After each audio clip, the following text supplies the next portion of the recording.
السلام. اليوم غنشارك معكم واحد الكيكه اللي ما يمكنش تجربوها وما تعجبكمش وتعاودوها. المهم هاد الكيكه هي بجوج بيضات فقط. اول حاجه غندير غنصاوب كريم باتيسير لان غنديرها فيها بالنكهه ديال الحامض. تقدروا ديروا كريم باتيسير عاديه ولا بالنكهه الحامض. غندير 3 الكيسان ديال العنبه ديال الحليب. نعطيكم عبار بالكاس العنبه لانكم دائما كتقولوا لي ديري معنا بالكاس العنبه. كاينين البنات اللي هكا ما عندهمش الميزان في الدار. هانتوما 3 عامرين ديال الحليب، حليب غير بارد ماشي سخون ما والو، غير بارد. القاعده البنات كل كاس ديال عنبه الحليب كندير معاه معلقه ديال السكر. بغيتو نتوما تنقصوا راه كتنقصوا ولا تزيدوا على حسب كيف لكم الرغبه ديالكم. غندير 3 المعالق ديال السكر، وراه ما كتجيش حلوه بزاف، كتجي عاديه حيت انا ما عنديش بزاف مع الحلاوه اصلا. السكر الواحد كاع باش ما داروش يكون من الافضل. وغندير 3 المعالق عامرين ديال بودره كريم باتيسير بالنكهه ديال الحامض. الا ما كانتش متوفره ديروا العاديه وزيدوا واحد شويه ديال الحامض معصور بحال هكا. واحد ربع كاس ديال عصير الحامض ها هي اللي درت انايا، هي هذه بالنكهه الليمون. كتجي واعره مع هاد الوصفه هذه. صافي كنخلط هاد العناصر وكنردها فوق البوطه باش يجيني انا داك المذاق كونسونطري مزيان تاع الحامض. غنزيد واحد العصيره تقريبا واحد نص حامضه مفرومه باش يجينا المذاق عاطي مزيان. نتوما نص حامضه كنحصرها. صافي كنخلط كلشي مزيان وكنهبطو هكا.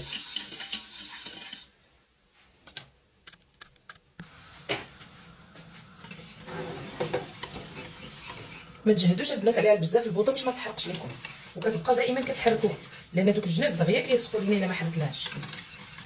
هانتوما شفتوها كي كتبدا كدير دوك الفقاعات صافي كتكون وجدات كنطفيها. دابا غنزلها في هذا الاناء تاع الدجاج وكنخليها حتى كتبرد مزيان. كندير فوق منها السلوفان باش ما كديرش ليا ديك القشره من الفوق. كتغطيوها مزيان باش ما دير لكمش القشره من الفوق. وغنخليها نديرها في الثلاجه باش دغيا كتبرد ليا باش ما تاخذش ليا بزاف ديال الوقت. بالنسبه للكيكه غنحتاج فيها 2 ديال البيضات،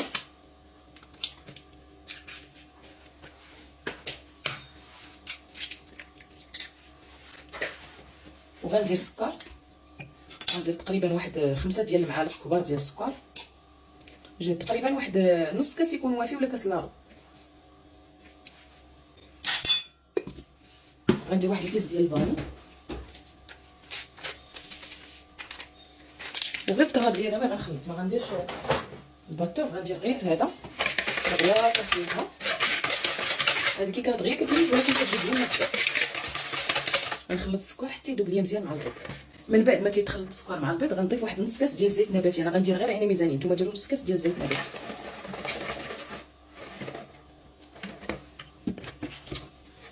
نخلط الزيت مزيان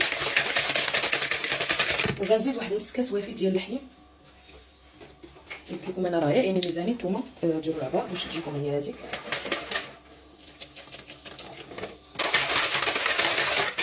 صافي دابا غندير الدقيق والخميره تقريبا البنات 2 كيسان ديال الدقيق يكون مغربل بطبيعه الحال. والخميره غندير كيس ونصف ديال الخميره بحال قلنا واحد 10 ولا 11 غرام ديال الخميره. هذا غندير منه غير نص.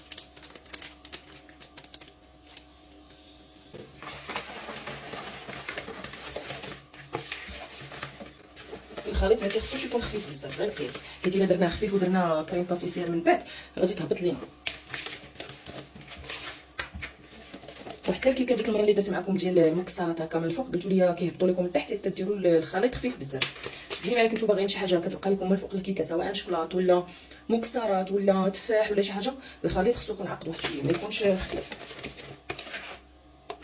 هانتوما بحال هكا خاص القوام ديالو. الا كتبتو بها هكا شي حاجه الفوق كتبقى مطراسيها. صافي دابا هنا الخليط وجدته معكم كريم باتيسير بالحامض حتى هي. غنتسنى غير بين ما بردات لي واحد شويه نرجع معكم باش نوريكم الطريقه كيفاش غنديرها في المول باش ندخلها للفران. بسم الله.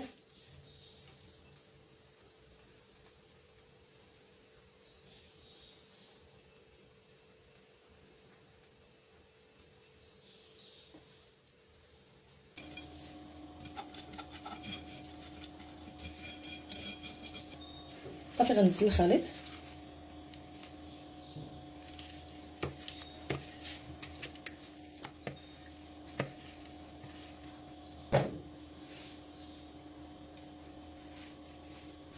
وهنا عندي الكريمه، كريم باتيسير بالنكهه ديال الليمون او الحامض اللي وجدت معكم. هي كتكون بردات، غادي نعاود نطربها واحد شويه. هي راه باقا ما برداتش مزيان، باقا دافيه. مي انايا حيت بغيت نكمل لكم الفيديو في التصوير، داكشي علاش غنزرب عليها.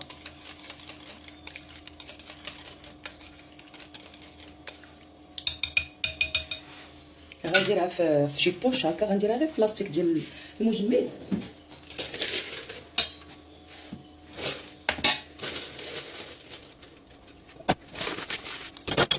صافي كندير فيها واحد التقيبه هنايا، وغادي نوزعها فوق من الكيكه ديالي. بسم الله.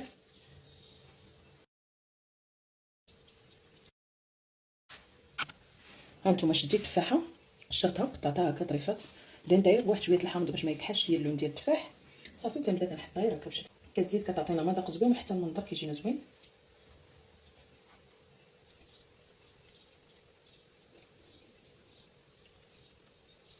صافي البنات، وكندخلها كطيب في الفران. هانتوما ملي طيب ان شاء الله غنوريكم كيفاش كتجي. هانتوما البنات كنديرها كطيب، كنديرها في الرف الثاني، وكندير العافيه غير من التحت، كنديرها على 180 درجه تقريبا واحد 35 دقيقه. ما كنديرش العافيه من الفوق نهائيا، كندير غير المروحه والعافيه من التحت. وعرفتوا البنات بنقول لكم واحد الحاجه، هذا الفران هذا البنات اللي كيسولوني عليه حتى اليوم جاوني تساؤلات على هذا الفران، الاسم ديالو واش خدام زوين ولا لا.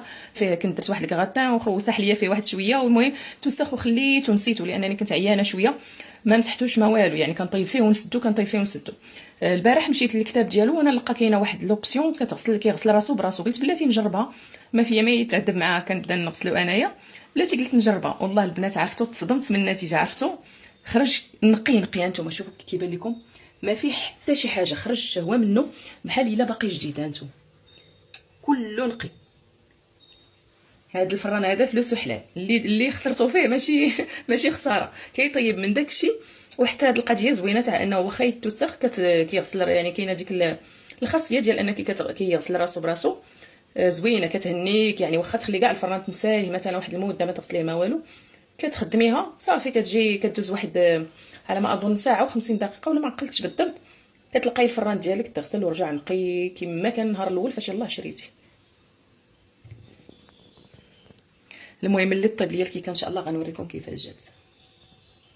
هانتوما البنات، ها هي الكيكه تبارك الله كاف اللي درت معكم ديال 2 بيضات وكريم باتيسير. هانتوما شوفوا تبارك الله كي كتجي محمره مزيان من التحت، شفتوها كتجي غزاله، واحد الريحه فيها تبارك الله.